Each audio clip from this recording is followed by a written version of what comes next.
Boasting over 11 million downloads per month, as well as the title of Apple's Best of 2018, it's no secret that the Jordan Harbinger Show is a must-listen in the podcast space. In this episode of On the Mic with Ad Results Media, Nathan Spell and I sit down with Jordan to discuss his successes and advice to others looking to break into the podcast space, as well as what it's like to start over after hitting reset on your life. So let's get started. And I was recording the talks to CDs, and then I would give the CDs to people who wanted the talks. It's really easy to look at what you don't have and think, how am I going to get back there? ABG is like, okay, what can I do for you? Some of the most long-lasting media personalities in any media format are what? Radio? Thank you for joining us. We really appreciate it. Personally, before we start with the rest of the interview, I'd like to know more about the Sphinx Cat on your website. That's my hairless cat, Momo. He has no hair. He's hairless Sphinx, so he really is hairless. He's not shaved or anything. He's just like a mutant cat that doesn't have any hair. And it's great because he feels like smooth all the time and he doesn't shed because there's no hair. Right. You know how he feels. Yeah. Yeah. He feels like a little peach. I love it. I love those cats. I love watching videos of them. I hear they're really funny. Like, yeah, they're like dogs. They don't, well, mine are, they don't bite or scratch, but they also don't like, they're not moody really. I mean, he's still a cat, so he jumps around and sometimes he doesn't want to hang out, but you know how a lot of times cats, they'll like they'll scratch at you when they're not in the mood, or like these cats, you can like pick them up and throw them around and wrestle with them and stuff. And they just like will leave if they're not in the mood. And both of my cats are like that. Both of my hairless Sphinx cats are like that. you have two. Yeah, I have two. Yeah. You're probably good with the baby, right, Jordan? They are pretty good. Yeah. And my kid who's 14 months old, he like smacks them because he doesn't know how to pet gently. And they just kind of like sit there. They don't get mad. They'll like slowly walk away, or they'll just take it because they know he's a baby, I guess. They can tell. So they don't get mad.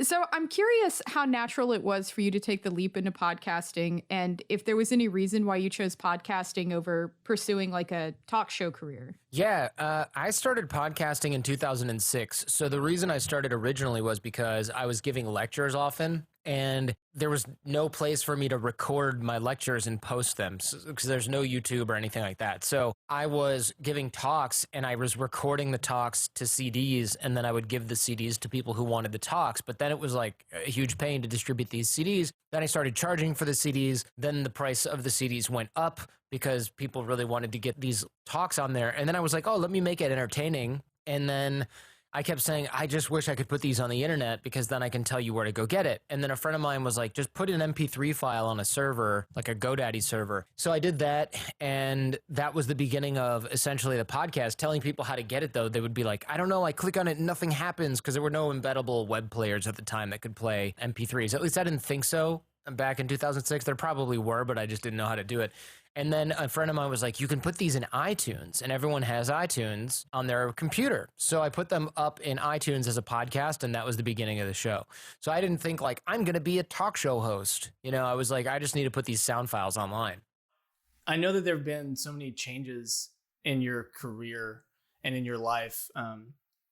And, you know, what I'm really curious about is, what is it like to basically have to hit reset? And what are some of the takeaways you know, from that experience that you could share with our listeners? Yeah, anytime you need to restart, it's really harrowing is a little bit dramatic, but it can feel that way because you look at the mountain that you were on before, where you'd climbed up this giant thing and you're on the top, and you think, I built a show with 100,000 listeners, or I built a career and I'm a partner at a law firm, whatever it is. And then you get humbled, or you leave and you make a switch, or you pivot. You think to yourself that you have to reclimb that same mountain, and that the path is going to be similar or the same, or at least take the same amount of time. And it really isn't true. You know, when I had to start over with my podcast or my business a few years ago from the show that eventually evolved into the Jordan Harbinger Show, I was like, I'm never going to be able to do this. It took me 11 years building my previous show. Now I'm starting again. What am I going to do? I had first to market advantage before, or early to market advantage, I guess you would say, before. And now I'm just going to start fresh. How is this even going to be possible? And then you kind of realize Well, I'm not really starting from scratch. You know, I've got my relationships that I have from my network. I know a bunch of people. I've earned a lot of trust. There's a lot of equity in your personal brand. You have a lot of technical knowledge. You have a lot of skill. And so it's really easy to look at what you don't have and think, how am I going to get back there? And harder to look at the resources that you do have on your side. Plus, technology and things like that changes so quickly that somebody who spent 11 years building a show from 2006 to 2017, 2018, whatever it was, that is, you're talking about a show that started in a market where there were like 800 podcasts, and then starting a new show in a market with 1 million plus podcasts, or 900,000 or whatever it was when I started over again. That I thought, oh my gosh, there's too much competition. But what that really meant was that the opportunity was bigger. The market was bigger. There were more listeners. People were sharing things more. You didn't have people go, what's a podcast? You know, you were just able to say, there's a podcast you should listen to. So things were sharing faster, spread faster. So it really was tough and stressful in the beginning, and I lost a lot of sleep over it. But after a while, you kind of realize that if you do it once, it could be luck, but if you do it again, it's probably skill, and you have the skills and you have the experience. So it's hard to think of that in the moment because you're worried about whether or not you're going to be successful. But truthfully, I think that it pays to look at that as an advantage and an opportunity to hit the reset button, as opposed to something happening to you where you've had to hit the reset. It's better to reset yourself than to have got reset by circumstances. So in that moment where you're taking the initiative to like hit reset, what exactly was it that made you want to continue, specifically like with podcasting? Well, I mean, some of it was, what am I comfortable doing? What industries do I know? What do I enjoy? And podcasting really ticked all those boxes. You know, a lot of people said, hey, don't start podcasting, start YouTube. That's something that grows faster. And I was thinking, you know, I look at the metrics on YouTube. I look at people I know that do YouTube. I look at the economy of YouTube. I don't really like it. And I don't really enjoy producing video content. Do I really want that kind of a learning curve, or do I want to kind of like get stable income building a podcast? And I thought, you know, it would take me a year or so and I'd get to 20,000 downloads, and then I'd get another year and I'd get to 30,000. And now we're up in the 100,000+ or hundreds of thousands. And even in the first 8 months of starting the show, I was already in a better spot than I was after 11 years of the previous show, just because everything was intentional. Well, and what about building a brand? How do you handle the stress of building your own brand, especially rebuilding your own brand and rebuilding a show? Well, you lose a lot of sleep, for sure. You call on a lot of your friends and relationships and see who's going to help you and who's willing to help you and what network connections you can call upon. You lean on your network. Podcast One, you know, was really instrumental in the beginning. They signed me right away, basically taking a flyer on the new show, which probably they had very little reason to do that. So you find out who really sort of believes in you and who your real friends are, so to speak. And the truth is, you probably have a lot more friends than you think you do. You know, when you see those ESPN series and they go like, oh man, you find out who your friends are whenever these guys are broke after like 10 years after leaving the NBA. That was kind of what I expected, but it turned out to be like, wow, you find out who your real friends are, and there's people coming out of the woodwork and people that you talked to 3 times over the last 3 years that are like, I would love to help you. I see what you're doing is great. Really believe in you. And people that were sort of acquaintances saying like, hey, if I could buy stock, I would buy it, you know, stock in Jordan Harbinger, I'd buy it in you. Here, I'm going to mail this out to my email list, whatever. So it's all about the goodwill that you build beforehand and that you build over time. It's not like, it's fun to see that come out, and it's not as hard as people think it is. I think a lot of it is about giving to a lot of other people, helping a lot of other people without the expectation of anything in return. And then over time, you build that social capital and that goodwill. And then when it comes back to you, it's really rewarding. You know, I think a lot of people who find themselves out in the cold and no one's going to help them, I always have to wonder like, well, how much did you help other people when they needed it? Because when I reached out for help, I had a lot of people help me out. But I also help a lot of other people out all the time. I don't think I would have had as good of a luck restarting if I'd just been like concerned with what's in it for me for the 11 years prior to my restart. I think I was always helpful to other people. I was always giving. Instead of ABC always be closing, it's always ABG always be giving, right? You know, the Glengarry Glen Ross, like always be closing. That's like what's in it for me. But ABG is like, okay, what can I do for you that isn't necessarily going to cost me much? Like, you need an introduction? Fine. You need me to help you out with something? Fine. You need a little bit of expertise? Fine. You need another 5% on your deal? No way, Sue. But if you need, another little bit, like a little bit of help, a little bit of carry, it's all good, right? So that's the kind of thing that I did for years and years and years and years and years. And I never went, hey, remember that time that I helped you out? I never did that. So when I needed help, people were like, oh, this guy never asks for help, always helps other people. He needs it, and I'm in a position to offer it finally after him helping me out for 5, 6, 7, 8, whatever years, or just them enjoying the show and the things that I've created with the Jordan Harbinger show. That built a lot of goodwill. So I think lean on your relationships, lean on your goodwill. Yes, it's going to be stressful. There's not much you can do about that. If you don't have an appetite for any sort of risk, definitely don't go into business for yourself. But I think as much as you can do to de-risk things is always great. And the best thing you can do to de-risk things is have a lot of great people around you. Yeah, I love that. And I love the way that you talk about like the importance of it being without the expectation, because, that's real goodwill that transfers, otherwise it's just asking like for a tit for tat kind of thing, which is totally disingenuous. Yeah, you end up with transactional people. So those people that go, hey, if you get me on this, I'll give you that. I never want to get into bed with those people. I mean, look, if there's a negotiation in a business, that's one thing. That's fair. But the people who say something like, hey, Jordan, I've got a great opportunity for you. And you go, okay, great. And then it's got some weird string attached. That's bad. You don't want to get into bed with those people or into business with those people, right? Like, look, if someone says, I'm going to get you to interview Magic Johnson, but I want to come with you, that's not what I'm talking about. That's fine. That's a fair ask. But when someone says like, oh, hey, I want to introduce you to this person, but in return, I want you to introduce me to this other person, don't take those deals, because these transactional people, they're rarely ever satisfied with what you supply them. So they leave the deal unhappy. You feel like you've been forced to do something in order to get something else. And a lot of the time, if you don't have, these aren't long-term relationships, right? Because if you don't have anything to offer those people, they're not going to help you. So like, that's the kind of person who, those tit for tats, if I called and said, hey, I'm starting over, can you help me? They're going to be like, why would I do that? You have nothing to offer me right now. They don't understand that ABG generosity.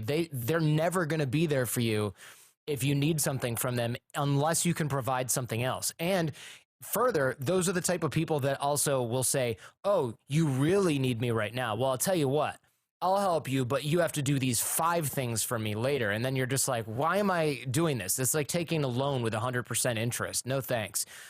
You should get away from those people as fast as you can. Like, you never need anything from anyone bad enough to get into a deal like that. I think that that's really excellent advice. I feel like a lot of folks who are looking to break into different industries and not just podcasting, but, various industries, they hook up with the wrong people just because they're looking for an in. So I think that that's a really important lesson to keep in mind. Yeah. I mean, there's a reason that there's a literal, when I was in law school, there was something called quid pro quo sexual harassment. Right. And what that is it is a tit for tat, literally, I guess, in this case. It is you do this for me and ... Right. So that's what that means. So you don't want to be in an arrangement for them. And that's why we see this stuff coming out of Hollywood, like, oh, well, this happened. Well, how did that happen? Of course, these people are in positions of power. The other person wants to get into the industry. That can happen in any industry. It might not necessarily be the same type of trade, but you don't want to get into a situation in which you have essentially given someone leverage over you for some kind of favor. Like, you don't need that. You don't need that in business. I've never seen a situation in which you absolutely need to allow that to happen. There are so many good people to work with, especially in something like podcasting or digital media. You don't have to work with the a-holes. You just don't. You can just walk right around them. There's always another deal around the corner. Kind of going back to podcasting, what would you say is the most interesting thing that has happened to you during your podcasting journey? The most interesting thing that's happened to me during my podcasting journey. Woo, that's such a broad question. You want to file that one down a little bit at all? Give me a little bit of a... Sue is raising her hand. I'm saying me. Oh, God. How do you mute on Zoom? You want to narrow that down a little bit? We'll make it a little simple. Who's been your favorite guest so far? Oh, yeah, that's tough. I mean, man, So many good people with so many different things to say. It was great to be able to interview Kobe Bryant a few months before he passed. That was great for various reasons. Frank Abagnale from Catch Me If You Can, the real guy from Catch Me If You Can, he was really interesting because he just tells all these stories about becoming a fake airline pilot, lawyer, doctor. But I mean, other amazing folks that are still around and very much current, like Ray Dalio, who is a hedge fund investor. I mean, these guys have great insight into the markets. It's really hard to pick one favorite guest. Everybody, especially with the Jordan Harbinger show, right? Because I've got a mafia enforcer one week, and then the next week I've got a hedge fund guy, and then the next week I've got a retired FBI agent, and the next week I've got a neuroscientist. I'm actually really excited to go back and find the episode with Frank Abagnale because I just recently watched that movie for the first time. So I'll be digging through the archives for that one. Episode 1, easy to find. We've sort of covered like the guests and your trajectory of the show. I'm curious, like we're building a show here and it's not a typical kind of a podcast, but there are listeners out there who are building and growing an audience and they're maybe hoping to make a living with the show. What are your words of advice for them? I would say that podcasting, unless you have a built-in audience already, is a pretty slow way to start making money. Look, if you are a celebrity or an influencer or whatever you want to call it, go for it, start a podcast. But I think a lot of people expect it to grow like YouTube or social media, where they post pictures of their lunch and then they expect it to grow. And podcasting is great because in many ways it's a meritocracy of the quality of content. In many ways it's not. You start off with a bang if you're Conan O'Brien, but those are few and far between.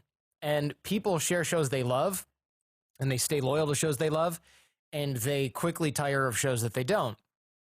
So what's great about podcasting for me is I can do great content, and even though I'm not some sort of widely known celebrity, I can retain an audience and slowly grow an audience over time. Whereas, so in a way, it's the sort of like the great equalizer, right? Because then you see these other celebrities dive in, or somebody with 20 million YouTube subscribers, and then suddenly it's like, oh, that show's getting 4,000 downloads an episode. What happened? Oh, well, it started at 30 and then it went to 20 and then it went to 10 and now it's at 4. And I bet next week it's going to be at 1 because that person doesn't put any thought into their content. And also it's really good for people like me who have a face for radio and aren't going to be putting my, my booty short photos on Instagram or, YouTube or anything like that.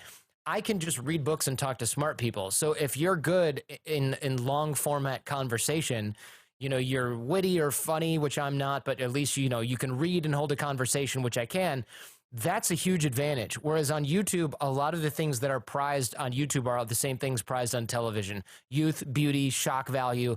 I don't want to make a business out of any of that because then you have to outdo people, and you can't outdo people with youth and beauty. Shock value is a downward spiral. So that's why you see some of the most long lasting media personalities in any media format are what? Radio with Howard Stern, Larry King, that type of thing. Now you're seeing Joe Rogan getting $100 million deal. Why did Rogan get a $100 million deal from Spotify? Where are all these movie stars getting their deals from? They're getting $1 or less $1 million deals because everyone knows they can't do the long format thing. They're not able to do it. You have to have a special skill set to do it, and you have to be able to be smart and be able to hold the audience's attention for long periods of time. And you can't run out of stuff to say. Whereas a lot of times with YouTube, you can just jump on a table full of food as a hilarious prank, and suddenly your channel gets 100,000 subscribers, but then next week, nobody cares. So then next week, you're jumping off the roof into a pool. That's what those people are competing for. And that's why you see the comments you do on YouTube. Not that everybody on there is some kind of drooling idiot, but podcasting is decidedly a better audience. And when people argue with me about this, I go, great, tell me what your CPM is for YouTube. Oh, $4, $3, cool. Mine's 25, 30. So the market says my audience is smarter and more affluent. And that's what podcasting has. Nobody else is getting those kinds of CPMs ever, not even close.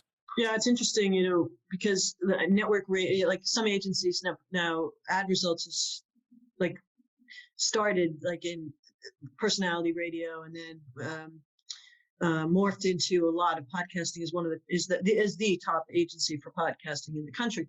And it's funny that they understand and see that because they know how to buy it. And you'll get these other agencies that will try to buy it in the network radio. And they're like, well, we buy network radio at $4 or $6 CPM. I'm like, okay, well, good luck to you, because that's not what's happening here. And what we say, and I say all the time, like, if you have a lot of social media followers, that's great, but that doesn't mean you can hold a conversation for 40 minutes. It's like, give me your first episode, your third episode, your 10th episode. Let's see. Because like, as Jordan said, these top people, and I've had conversations with people, they're like, oh, great, you have this great star who's starting. They don't usually last more than a year. They get a guarantee for a year, and then all of a sudden it's like, oh, okay. Because people, what you pointed out is so amazing, is that how upscale that a podcast listener is. And that's why they're hard to grow and hard to build, because smart, affluent professionals or whoever's listening, they don't have 10 free hours in a day to listen to something. They're selective in what they download and what they listen to because they are paying attention. And so they want higher quality content, which is harder to make. So that's why when you see things like TikTok and people are I have 100,000 plays on TikTok. Cool. What are you monetizing that at? $400 maybe, if you're lucky. I mean, this is nothing. There's nothing there because it's all 13-year-olds or people sitting on the toilet. Whereas podcasting is like lawyers, doctors, and normal people who are going about their day that have a level of trust with the person that they're listening to, because they're listening to you for an hour or 3 hours a week or whatever it is. Whereas, everything else is just kind of a very passive stare at the screen experience. That level of trust, that's so accurate. Everybody that I talk to, they talk about having what they feel like is a very personal relationship with the folks that they're listening to. Like, they really come to trust their opinions and their views on things. It's really interesting. Yeah. I mean, it's one of the biggest benefits of podcasting is people say things like, I bought this, but I don't need it. I'm going to give it away to a friend, but I just wanted to support your show sponsor. Or they're like, hey, I can't order anything because I live in New Zealand. Can I PayPal you $500? And I'm, yeah, sure, I'll buy pizza or steak or whatever for my team. That happens all the time. And I'm sure that happens to certain YouTubers and things like that. I don't mean to like slam YouTubers. There are plenty that make a ton of money, that are vlogging, that have a great personal relationship with their audience, but it's just not the majority. And with social media influencers, you see a lot of like wide influence where they'll post something and it'll get a bunch of likes and a bunch of emoji comments. But not necessarily like deep interaction. I'm looking at the amount of email that I get from people, and I tell people that I know that have like 4 million followers on Instagram, and they're like, oh, I just get DMs. And they're all like, well, I won't say that on the show, but a lot of them are photographs, let's put it that way, or emojis, yeah, or eggplant emojis, right? And I'm like, okay, I don't get that. I get 3-paragraph or 5-page letters about how the show has improved someone's life. That's a level of trust and connection that sponsors want and are willing to pay for, and that's why CPMs are higher. And like, there's just kind of no argument here. If YouTube and social media had that same kind of connection, their CPMs would be higher, period. How have you approached creating the podcast and continuing with the interview format now? I mean, now it's all remote, which is great, because all these people who are flying everywhere or like setting up video camera crews and everything, they're like, oh God, how do I do this remotely? And I was just thinking, welcome to the first 12 years of my career, right? Just recording stuff remotely on Skype or whatever, like, something like that. And now we have all these great tools like Squadcast.fm and things like that record high quality dual end interviews. So we use those, and people are just blown away that they even exist, just like people who are now finding out they don't need 7 conference rooms in a skyscraper in Manhattan. They just need Zoom. We were actually checking out Squadcast earlier. Yeah, great products. So do you have any other projects coming down the pipeline that we should be looking out for? I am, I'm focused on growing the show. I actually have been focused a lot on growth recently, just because I'm cooped up and there's not a whole heck of a lot else that I can do. So I'm cracking the code in terms of marketing podcasts, because I've realized that ads on other shows are really what drive listens, and working with companies like Chartable and trying to figure out attribution there. Of course, I'm looking forward to different projects I've got going with podcast networks like Podcast One, trying to figure out how I can get more hours in the day to record things, because that's what I really like doing. So for me, it's all about cracking the code on growing shows, because if I can grow my show using advertising and help other people grow their shows using advertising, we can increase the market share that these shows have in the space. And it's kind of nice to be able to do that, because I mean, look, we've seen that there's a lot of money coming into podcasting. That's not going to slow down anytime soon, especially as supply of social media impressions goes way up and the quality goes down. Podcasting has the potential to actually be that sort of top 1% in terms of the best content being able to be monetized in a really, really great way and pay for a good living for people like me. So I think it's a great way to create content that helps people run a business, make a good living doing it. And the production is pretty easy. I mean, as you know, like, this is advanced stuff right here. We have video. But for most podcasts, you can literally just use almost anything. You can have people on the phone, and as long as they're recording a voice memo on their iPhone on the table sitting next to them, you can put those two things together, and it sounds like you're in the same room almost. So that's the type of thing that's really exciting about the medium. It democratizes content creation, but not necessarily in a way that lowers quality all the time. Yeah, that's one of our favorite things about podcasting. And we've actually talked about that quite a bit, how there's very little gatekeeping, and it's fairly cheap to get started. I mean, just to put it bluntly, like, it doesn't take a whole lot just to set up and get rolling, as long as your content is good and you've put some thought into it. I'm seeing people even talk about it almost like a blank page syndrome now, which is like, to think that that's where we are, where podcasting is almost so easy that people are like, okay, well, I know I want to start a podcast of something, but that now the question is, what is the idea? I mean, with that in mind, like, any final tips for success, like building a show from scratch for listeners who are in that stage? Building a show from scratch, I mean, that's always tough, right? I would say focus on your content and not your metrics for the first few years. Most people try and figure out how to crack the code, how to get more downloads, and then they're like, ooh, this one got 100 downloads and this one got 112. What did I do differently? What did I title it differently? There's a place for that, but the thing that I think helped me the most was when I started was there were no download metrics in 2007. You would just look at some server data and be like, you had 11,000 requests. Okay, I don't even know what that means, right? So I just kept doing it and kept focusing on what I liked doing, which was talking to people, interviewing, having conversations. I didn't worry about whether one episode was more popular than the other. And then as technology caught up, I was like, oh, okay, we can start to measure different things and track these as well. But people get caught up in these traps. And that's why a lot of people quit podcasting, is they go, oh man, my audience isn't growing. Okay, well, maybe it's a quality issue. It's probably not, because you don't have the right SEO in your titles. Just focus on the skills. And the other thing I would say is, don't even worry about monetizing for the first couple of years, because even if you start with a bang and you get some serious luck, what are you making? A couple $100 per episode? I mean, you're not going to quit your job with it anytime soon. So play the slow game, and over years, you'll find out if it's really for you. And if you quit before then, you didn't quit because you couldn't monetize it. You quit because it's not for you. This is a hobby that you can monetize, not a career that you jump into that is some sort of like glamorous thing. Like, for most, it's early YouTube where you start it and then you're surprised when you make money. That's what it should be like, because that's where most people end up anyways.